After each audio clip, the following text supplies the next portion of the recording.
punches. We're going to go to something a little different now. We're going to go to a double punch technique. All right, he throws 2 punches. All right, now I got Pat here. Give me a hand, and we're going to use some of the other students that are here. We've got a lot of students here tonight. So we'll get this on camera so you can see how we run the line and how a technique is developed and cultured into a black belt level.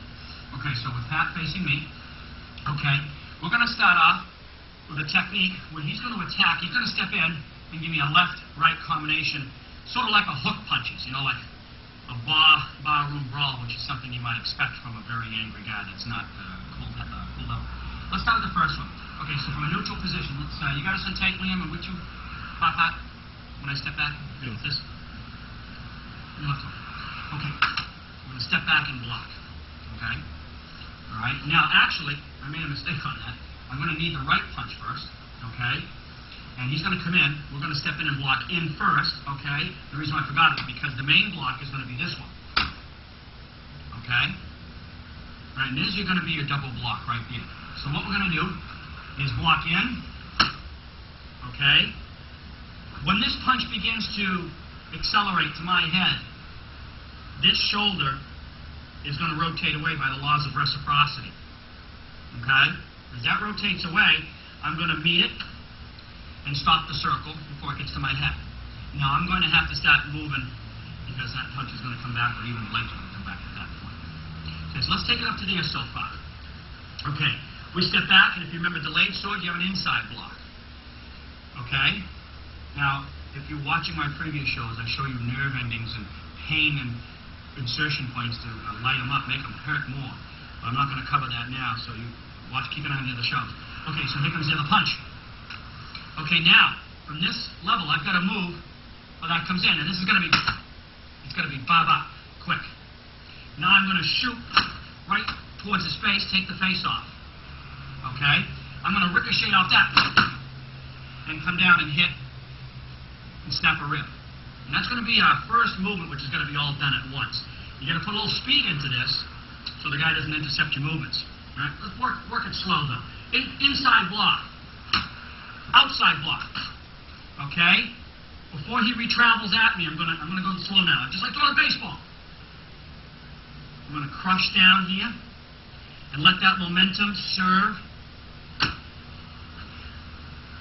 And you're gonna see if you hit that rib right, just that area right. Okay? Feel that? Is it right?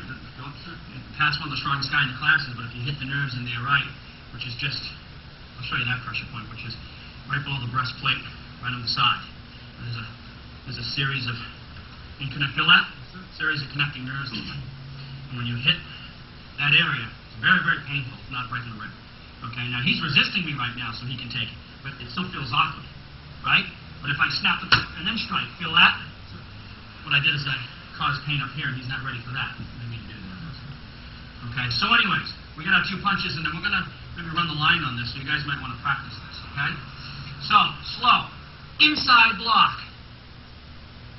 This will go away as he comes to the outside, because I left my face open, right? Now I got to move. Otherwise, give me that punch. Give me the punch. You're going to be here all day. You're going to be stuck in a computer loop. Right? Okay? So now I got to hurry up, and instead of, by the way, I could go to block that hand, right? I could go to block that hand. Let me go back to this punch. As I go to block the hand, I just broke his nose on the way. That's all I'm doing. And by the way, I'll still catch that. Yep. All right? One last time, and then we're going to come back in just a second. We'll let the students work on it. We might capture the running the line on this to see how we make out on this in a minute.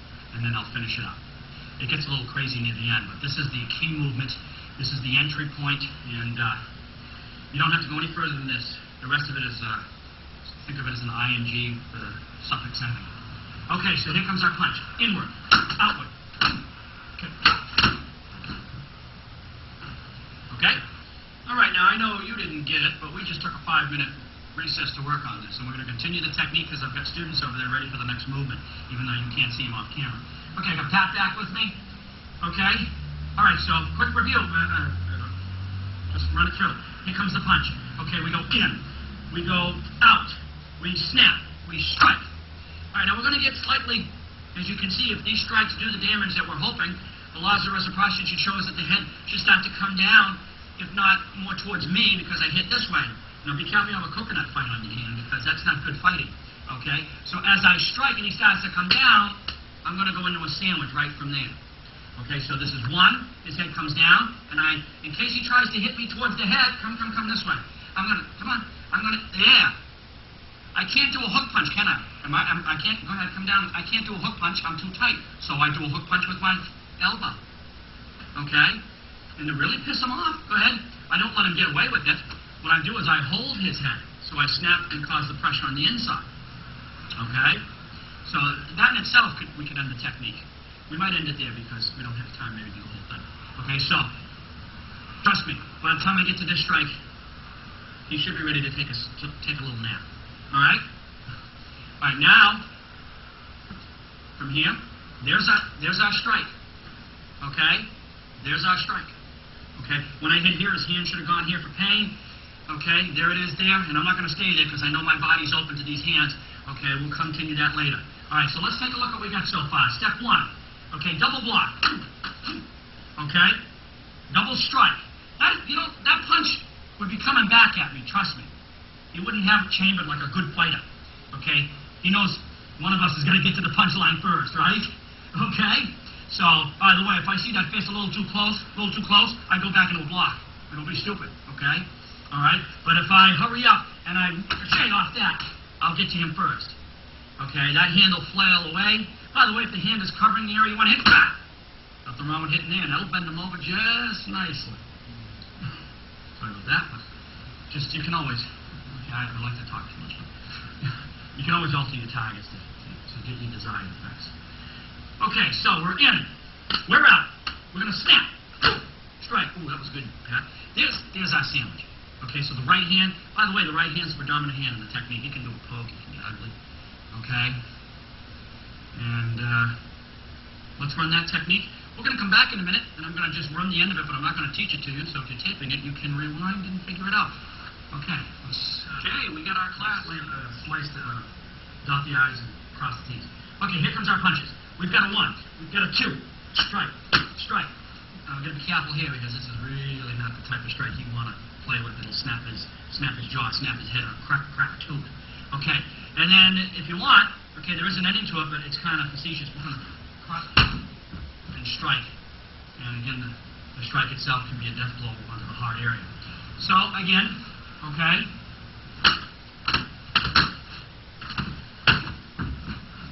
Okay, and I hit his chest, so I don't like to hit here because we had a little trouble with one of the students. I came down and I hit on the breastplate a little too hard. So I hit on the breast a little more so he could take it. My focus wasn't off. It was on purpose. We had somebody in the chest. Somebody got hit in the chest, and I thought he was going to shoot a coronary on us. So, a little gunshot. Okay, there you go. Now, there's a technique. Real quick. Okay, didn't we cover techniques in the past for inside? Then we covered techniques for the outside. Well, a very common attack is a double header. Okay? Good fighter is going to give you a 1, 2. You'll be ready for that. Okay? Be ready for that.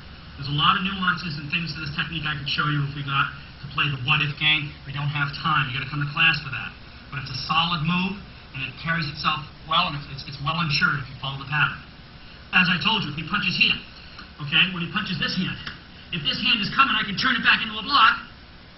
Or if this hand is coming, I can turn it into a strike. See? I win. All I have to do is move a little bit, and get my button gear. Okay? I don't want to block, and, check the time, see if it's time for him to punch again. See what I'm saying?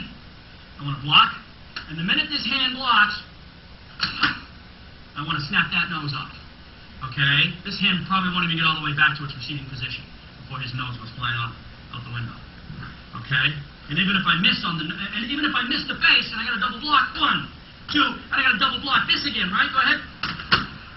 I can just shift it right into that, and that'll curve him out a little bit, which is going to make it hard for him to now keep coming. All right, just like in football. Okay, the team with the football usually makes the touchdown, but in this case, he's got the football, and I'm forcing a fumble. I took away the football. I forced a fumble. That's all. You got to force a fumble when he's on offense. You gotta force it fast, too, because you give him too many plays, he'll get in the end zone. Okay, and that's it. Mr. Leon will be back in December.